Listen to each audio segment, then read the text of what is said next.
نحمده ونصلي ونسلم على رسوله الكريم۔ سورہ بنی اسرائیل آیت نمبر 70۔ اعوذ باللہ من الشیطان الرجیم، بسم اللہ الرحمن الرحیم۔ وَلَقَدْ كَرَّمْنَا بَنِي آدم، اور یہ حقیقت ہے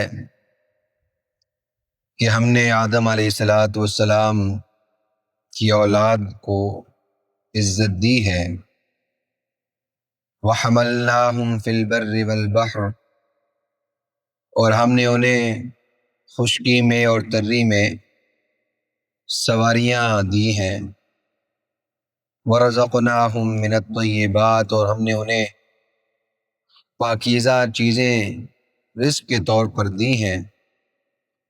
فَفَضَّلْنَاهُمْ عَلَى كَثِيرٍ مِّمَّنْ خَلَقْنَا تَفْضِيلًا، اور ہم نے انہیں اپنی بہت سی مخلوقات پر فضیلت عطا کی ہے۔ سورہ بنی اسرائیل کی یہ آیت تکریم انسانیت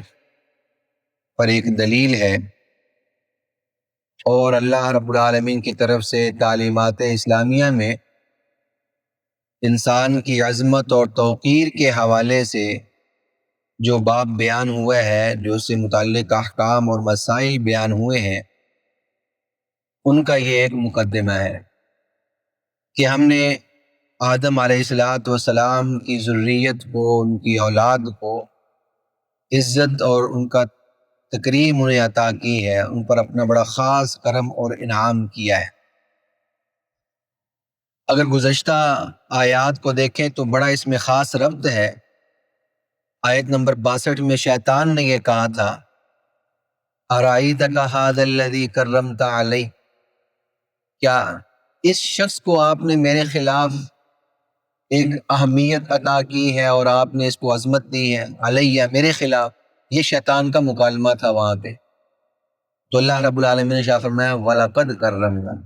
تو پوچھ رہے ہو نا کہ کیا آپ نے اس انسان کو مجھ پر فضیلت دی ہے؟ وَلَقَدْ كَرَّمْنَا، یہ حقیقت ہے کہ ہم نے انسان کو فضیلت دی ہے۔ وَلَقَدْ كَرَّمْنَا بَنِي آدم۔ اب اس آیت میں دو چیزیں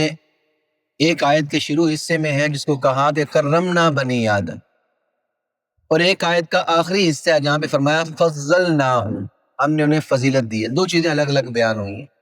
بظاہر ہمیں اردو میں تو یہی لگ رہا ہے کہ دونوں کا مطلب ایک ہے، لیکن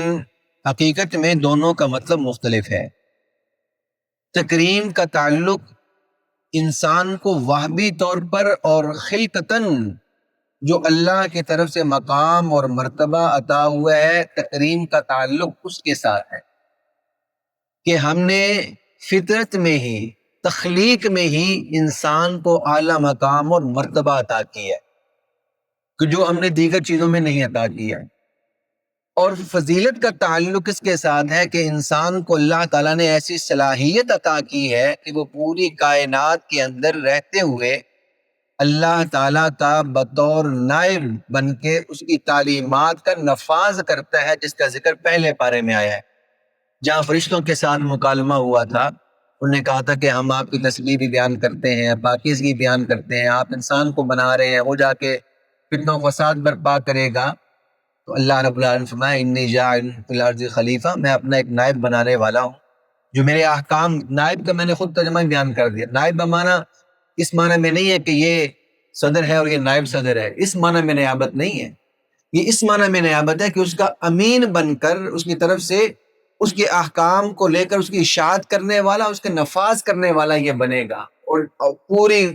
کائنات کے اندر اس کے حکموں کو پورا کرنے والا اور کروانے والا بنے گا۔ اس معنی میں نیابت ہے یہ، ورنہ اللہ رب العالمین کی نیابت اس طور پہ تو ہو نہیں سکتی، اس کی تو شان ہی الگ ہے، انسان کو اس کا کوئی نسبت ہی نہیں بنتی ہے۔ تو یہاں پر تکریم کا تعلق ودیت کے ساتھ ہے جو اللہ کی طرف سے چیزیں عطا کی ہیں، اور تفضیل کا تعلق اس طور پر ہے کہ انسان کو وہ صلاحیتیں دی ہیں کہ جن کا تعلق مادیت کے اعتبار سے ہے، کہ انسان کو عقل و فہم دیا ہے جو دیگر مخلوقات میں نہیں ہے۔ اب اللہ رب العالمین نے یہاں پر جو تکریم کا لفظ استعمال کیا ہے اس میں کس طرح کا کرم ہے، اس میں بہت سی چیزیں ملتی ہیں تعلیمات اسلامیہ میں۔ مثال کے طور پہ جو تکریم کا تعلق ہے وہ اس طور پر ہے کہ انسان کو اللہ نے جو حیت عطا کی ہے تمام مخلوقات میں، یہ حیت سب سے اعلیٰ اور افضل ہے۔ لقد خلقنا الانسان فی احسن تقویم کا تذکرہ سورہ 3 میں موجود ہے کہ ایسی حیت کہ اعضاء کے اندر خاص ایک ڈیل ڈول کے اندر ایک توازن قائم ہے، توازن کے ساتھ ناک، آنکھ، کان، ہاتھ، ٹانگیں سب توازن کے ساتھ ہے، جبکہ دیگر مخلوقات میں پیٹ بڑے ہیں، کان بڑے ہیں، ناک بڑی ہے، پونچھ لگی ہوئی ہے، وہ 4 پاؤں پہ چلتے ہیں، یہ 2 پاؤں پہ چلتا ہے، کھڑا ہو جاتا ہے، سر اس کا بلند ہوتا ہے۔ پھر اس کے کھانے کی جو حیت ہے کہ اللہ نے اس کو جو عقل و فہم دیا ہے، یہ چیزوں کو مختلف مزے لے کر ان کو پکا کر بنا کر استعمال کرتا ہے، دیگر مخلوقات کچی ہی استعمال کرتی ہیں، وہ کھانے کے لیے براہ راست منہ کا استعمال کرتی ہیں، جبکہ انسان اپنے ہاتھوں کا استعمال کرتا ہے، ہاتھوں کا استعمال کر کے اس کو تکریم دے کر۔ یہ ساری وہ چیزیں ہیں جو اس معنی میں ہے کہ اللہ نے انسان کو ایک خاص تکریم دی ہے، یہ بدیعتاً خلقتاً چیزیں اللہ نے عطا کر دی ہیں جو دیگر مخلوقات میں نہیں ہیں۔ پھر اللہ نے انسان کو عقل و فہم دیا ہے، وہ مقدمات کو ترتیب دیتا ہے، وہ چیزوں کو آپس میں جوڑتا اور ملاتا ہے، اسی کا کائنات میں اثر ظاہر ہو رہا ہے۔ یہ بڑی بڑی بلڈنگیں بن رہی ہیں، جہاز بن رہے ہیں، آگے صلاحیتوں میں اور اضافہ نکھار آ رہا ہے۔ یہ کیسے ہو رہا ہے کہ ایک چیز سے دوسری چیز میں جانا اور دوسری سے چوتھی چیز میں جانا، یہ انسان آہستہ آہستہ تدریج آگے بڑھتا چلا جا رہا ہے کیونکہ وہ مقدمات کو جوڑتا ہے۔ دیگر جو مخلوقات ہیں وہ مقدمات کو نہیں جوڑتی، تبھی تو وہ ٹریپ میں آ جاتی ہیں، شکنجے میں پھنس جاتی ہیں، چند دانوں کے لالچ میں وہ اپنی جان سے ہاتھ دھو بیٹھتی ہیں، کیونکہ ان کو آگے غرض نہیں ہوتی کہ اس کے بعد کیا ہونے والا ہے۔ انسان سوچتا ہے کہ اس کے بعد اچھا یہ کرو گا تو پھر کیا ہوگا، پھر یہ ہوگا تو پھر کیا ہوگا۔ یہ جو پھر کیا والی کہانی ہے، وَلَقَدْ كَرَّمْنَا، ہم نے انسان کو ایک عزت مقام دیا ہے، اور سب سے بڑھ کر جو عزت و مقام ہے، روایات میں آتا ہے کہ فرشتوں نے اللہ رب العالمین سے ایک مرتبہ مکالمہ کیا، جہاں ایک مکالمہ تو وہ ذکر ہے، ایک بات اور بھی روایات میں ملتی ہے کہ فرشتوں نے یہ کہا کہ اللہ رب العالمین آپ نے انسان کو بنایا، دنیا میں اس کو بھیج دیا، دنیا میں اس کی یہ ایک طرح سے دنیا اس کے حوالے کر لی، دنیا کے اندر وہ آپ کے حکم کو مان بھی رہا ہے، نہیں بھی مان رہا، وہ زندگی بسر کر رہا ہے، تو آپ آخرت ہمارے لیے کر دیں، دنیا انسان کے لیے کر دی، آخرت ہمارے لیے کر دیں۔ تو اللہ رب العالمین نے جملہ ارشاد فرمایا کہ کیا میں آدم کی ذریت کو اس کے مقابلے میں ان کو لا کھڑا کروں گا، یعنی جس کو میں نے اپنے ہاتھ سے بنایا، یہ جملہ ہے، جس کو میں نے اپنے ہاتھ سے بنایا، آدم کی ذریت جس کو میں نے اپنے ہاتھ سے بنایا ہوا ہے، ان کے مقابلے میں ان کو لا کھڑا کروں کہ جن کو میں نے کن کہا فیکون، وہ ہو گئے۔ یہ کس کی طرف اشارہ ہے؟ جہاں اللہ رب العالمین نے شاہ فرمایا ما منعک ان تسجد لما خلقت بیدی لما خلقت بیدی، کہ بھائی تم نے اس کو سجدہ کرنے سے انکار کیوں کیا؟ آگے جملہ اہم ہے، لما خلقت بیدی، جس کو میں نے اپنے ہاتھوں سے بنایا۔ یہ جملہ ہے قرآن پاک میں، حالانکہ تمام کائنات کی جو تخلیق ہوئی ہے وہ اللہ کے امر سے ہوئی ہے، انسان کی بھی تخلیق اللہ کے امر سے ہوئی ہے، لیکن جہاں ایک خاص قرب اور ایک خاص تکریم کا پہلو اللہ ارشاد فرما رہا ہے، باقی چیزوں کو بھی اللہ نے بنایا، انسان کو بھی اللہ نے بنایا، لیکن یہاں اسلوب بدل دیا، خلقت بیدی، جس کو میں نے اپنے ہاتھوں سے بنایا۔ تو یہ جو جملہ ہے میں نے اپنے ہاتھوں سے بنایا، ایک موقع پہ فرمایا وَنَفَخْتُ فِيهِ مِن رُوحِي، اگر ہم اس کو صرف ظاہری معنی دیکھیں جس میں میں نے اپنی روح پھونک دی، اگر سے روح بمانا امر ہے، ورنہ اللہ تعالیٰ حلول نہیں کرتا انسانوں میں، روح بمانا امر ہے کہ میں نے اپنے خاص امر کیا، لیکن دیگر چیزوں میں بھی تو امر ہوا، وہاں اس طرح کے الفاظ نہیں آئے۔ تو یہ وہ چیز ہے وَلَقَدْ كَرَّمْنَا، ہم نے تکریم انسانیت کی۔ اب اس میں جو جملہ اہم ہے کہ بنی آدم، آدم علیہ السلام کی پوری اولاد، اب اس میں نہ تو یہ شرط ہے کہ وہ مرد ہو، نہ یہ بات ہے کہ وہ عورت ہو، نہ یہ بات ہے کہ وہ بچہ ہو، نہ یہ بات ہے حتیٰ کہ وہ کافر ہو مومن ہو، کوئی تذکر نہیں یہاں پر مطلق ذریت آدم کی بات ہے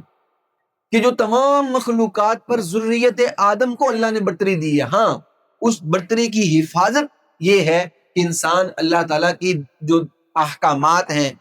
انبیاء اور رسل کی روشنی میں جو تعلیم لے کر آئے، جو دعوت لے کر آئے، اس کو مان لے، ایمان قبول کر لے، تو یہ صحیح معنوں میں اس کی تکریم ہے۔ عمومی طور پر تمام مخلوقات پر تکریم انسانیت ہے، لیکن پھر ان سب میں اعلیٰ اور افضل وہ ہے جس نے ایمان کو قبول کیا۔ چنانچہ یہی بات ہے جو اگلی آیت ہے، حصہ جو اگلا ہے وَفَضَّلْنَاهُمْ عَلَىٰ كَثِيرٍ مِّمَّنْ خَلَقْنَا تَفْضِيلًا، کہ ہم نے انسان کو فضیلت دی ہے۔ اب یہ فضیلت کس اعتبار سے؟ چنانچہ یہاں پر فقہا نے، محدثین نے یہاں پہ اس بات میں اس پہ بھی بحث کی ہے کہ یہ جو بنی آدم ہے اس کا فرشتوں کے مقابلے میں کیا جوڑ ہے۔ چنانچہ تمام علماء کے اس بات میں متفقہ رائے ہے کہ جو بنی آدم میں انبیاء اور رسل ہوئے ہیں وہ تمام فرشتوں کے سرداروں سے اعلیٰ اور افضل ہے، ان کا مقام اور مرتبہ ان سے افضل ہے، اور جو عام مومنین ہیں وہ عام فرشتوں سے افضل ہے۔ فضلناہم علی کثیر ممن خلقنا تفضیلا، یہاں پہ اگرچہ ترجمہ ہم نے یہ کیا کہ ہم نے بہت سی مخلوقات پر، لیکن مفہوم یہ ہے کہ تمام مخلوقات پر، یہاں کثیر بمعنی تمام کے ہے کہ تمام مخلوقات پر ہم نے انسان کو فضیلت عطا کی ہے۔ ہاں عام جو انسان ہے جو مومن نہیں ہے ان کے مقابلوں میں فرشتوں کو فضیلت ہے۔ اب یہ جو کثیر ہے بمعنی یہاں پر تمام ہے، یہ قرآن پاک میں استعمال بھی ہوا، یا ایھا الذین آمنوا اذکروا اللہ ذکرا کثیرا، کہ اللہ تعالیٰ کا کثرت سے ذکر کرو۔ یہ مطلب نہیں ہے کہ کچھ گھنٹے کرو باقی گھنٹے چھوڑ دو، ہر وقت اللہ کو یاد کرو۔